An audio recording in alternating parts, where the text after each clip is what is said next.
Hello, class. Good evening. Today we're going to be talking about relations.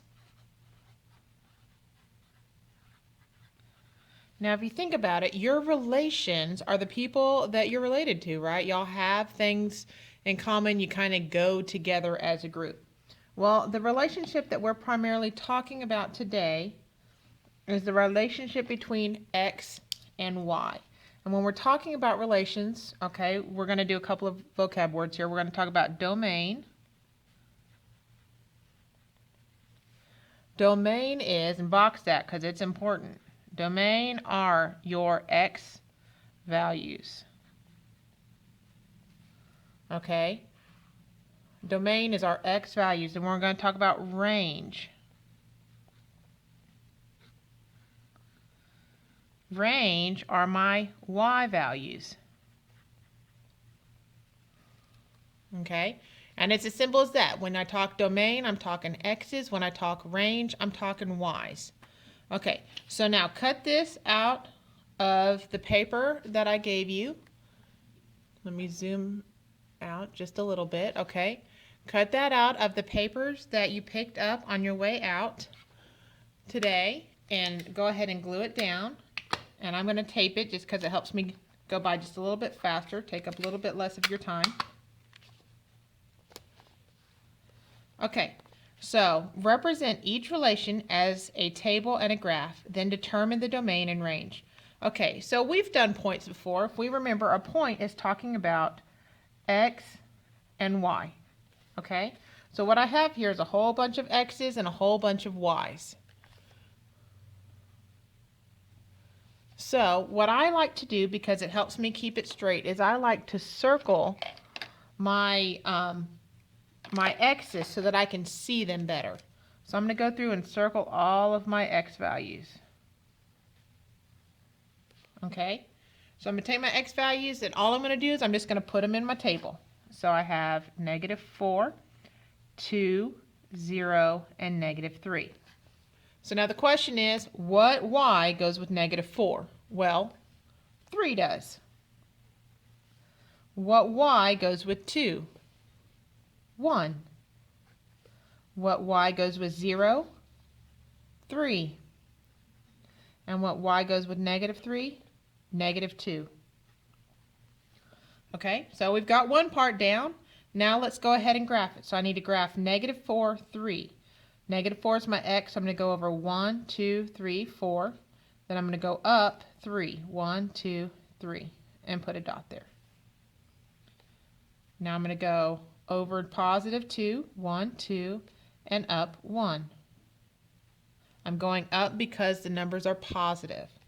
Okay, now I'm going to stay at 0 and then go up 3. 1, 2, 3.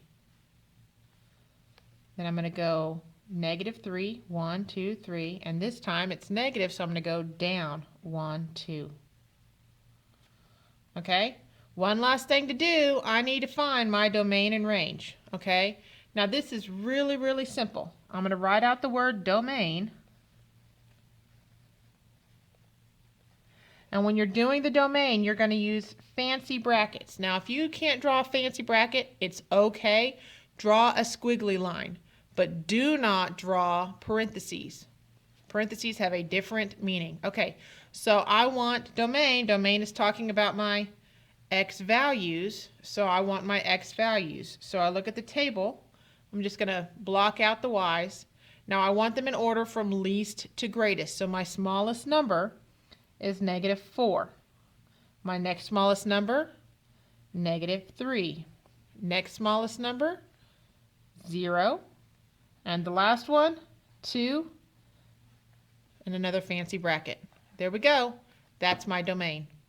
So now I'm going to do the exact same thing, only I'm going to do range.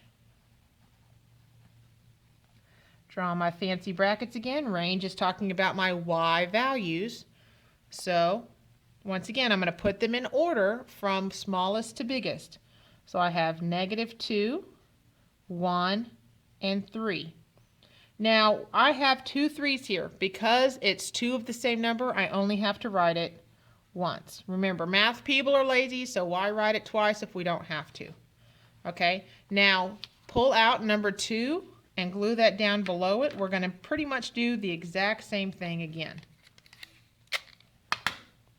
Once again, I'm going to tape it just to help time go by just a little bit faster for us. Okay, so I'm going to go through and I'm going to circle my X values.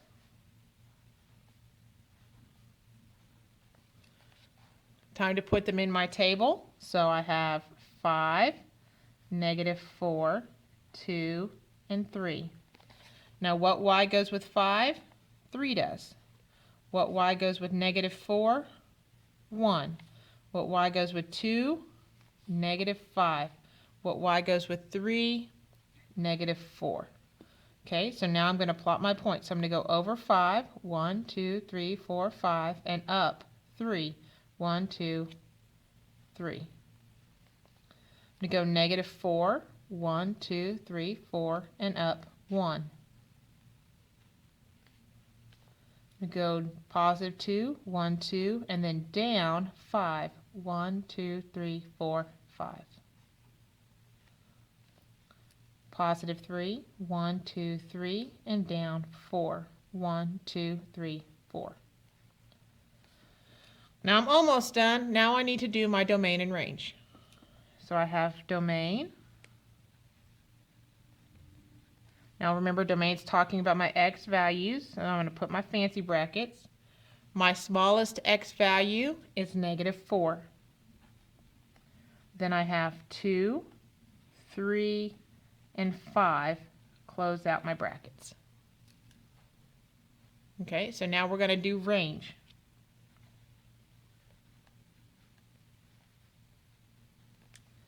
Looking at my Y values, least to greatest, I'm going to start with -5, -4, 1, 3. Close out my brackets.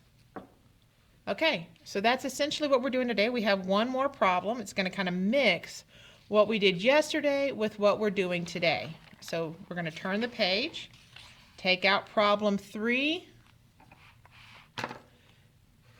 and glue it on to your page. Once again, I'm just going to tape mine down real quick to save some time. Say that, I guess if you have tape at home, you could tape yours down too. Okay, now you got to be careful because some of these have extra things you got to look at, okay? So at a vacation resort, you can rent a personal watercraft for $20 per hour. Okay, so right there, that gives me my rate, right? My slope is 20. Make a table of ordered pairs in which the x-coordinate represents the number of hours and the y-coordinate represents the total cost for 1, 2, 3, or 4 hours. Okay, so if my rate is 20, I have y equals 20 x. Okay, now x is going to be 1, 2, 3, or 4. So 1, 2, 3, 4. So now what I'm going to do is I'm just going to plug in numbers. So 20 times 1 is 20. 20 times 2, 40. 20 times 3, 60. 20 times 4, 80. Okay, so now I'm going to graph it. So across the bottom, remember, bottom is my x. My x is standing for what? My x coordinate represents the number of hours. My y coordinate represents the total cost. So along the side, I'm going to put cost. So now I'm just plotting my points. So I'm going to go over to 1 and up to 20. Over to 2 and up to 40. Over to 3 and up to 60. Over to 4 and up to 80. That's it. That's our notes for today. Have a great evening.